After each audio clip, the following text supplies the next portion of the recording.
Je m'appelle Marc-Antoine Joly, je suis musicien, aussi étudiant à l'Université Laurentienne en bac en enseignement. Je savais que je voulais commencer en musique. J'ai commencé en 5e année à jouer de la musique.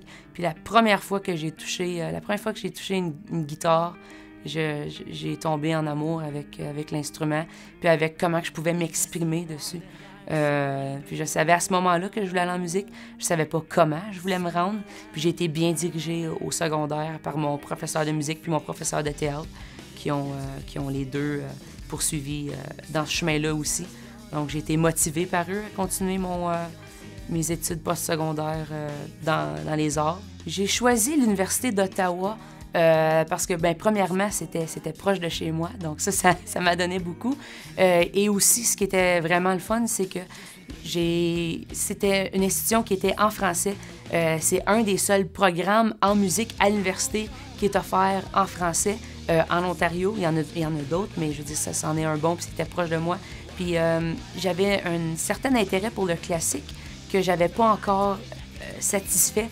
Puis, je veux dire, c'est pas la musique que je préfère de tout le monde, mais c'est une musique qui m'intéressait. Puis je me suis dit, il faut que je retourne aux souches du classique pour bien comprendre le restant de la musique et pour pouvoir l'analyser et pouvoir comprendre toutes les différentes parties. Puis c'était nécessaire pour moi. Après ça, j'ai décidé d'aller à l'Université Laurentienne pour faire mon bac en enseignement, donc que je suis présentement en train de faire. Et puis, entre ça, j'ai eu un groupe qui s'appelle Acouphènes, que je suis encore, on est encore actif.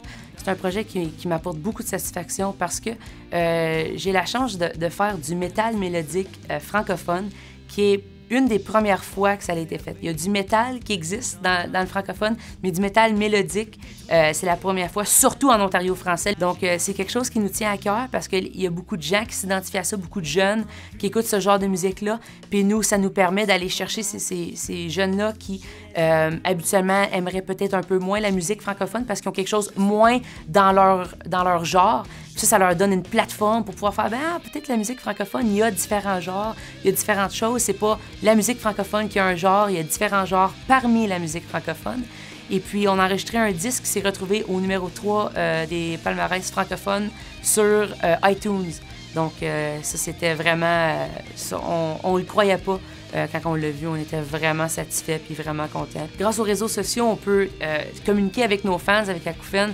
Je veux dire, on peut envoyer des questions. Quand on se fait poser des questions, on peut leur répondre. Même si tu es en Ontario, à Thunder Bay, on est capable de te répondre, de t'envoyer une vidéo, de faire ce genre de choses-là. Fait que ça fait en sorte que le monde est de plus en plus petit puis c'est facile d'accéder à toutes ces options-là avec la technologie.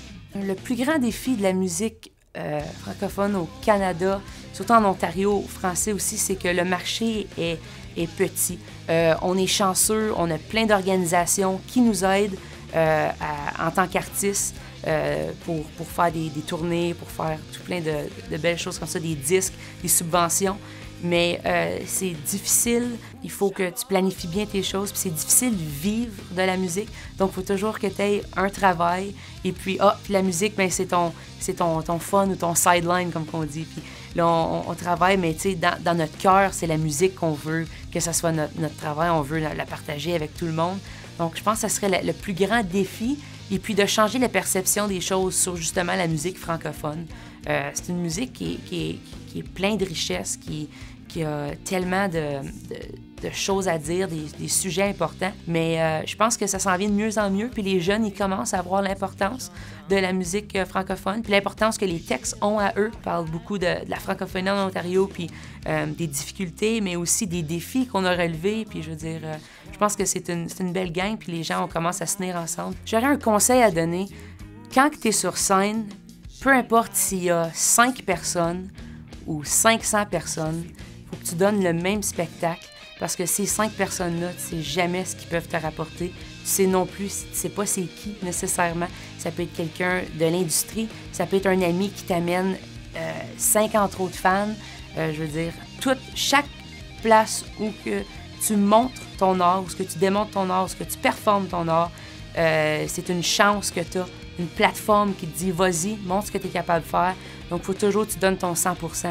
Puis, si tu donnes ton 100% sur la scène, ça se reflète aussi dans l'auditoire. Puis, ils vont le ressentir, puis ils vont voir que tu es passionné, puis ça va se transmettre dans leur cœur, puis il va y avoir quelque chose de magique qui va se passer.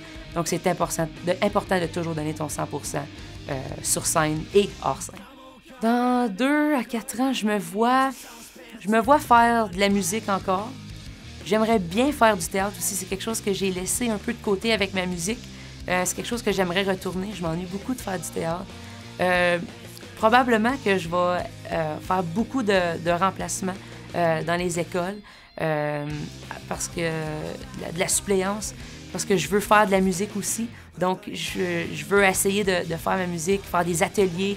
C'est quelque chose qui me passionne beaucoup. J'aimerais bien ça, faire des ateliers en Ontario, puis expliquer les différentes techniques de scène, autant musicales qu'au théâtre, que comment bien organiser une scène, je veux dire, comment faire du son, comment avoir une bonne présence sur scène, comment aller chercher les gens un à un, ce genre de choses-là. Puis je pense qu'il y a un grand intérêt dans l'Ontario français, les jeunes, c'est quelque chose qui les intéresse, l'art, la musique, le théâtre, la danse, toutes ces choses-là. Donc je crois que c'est quelque chose comme ça que je me vois faire.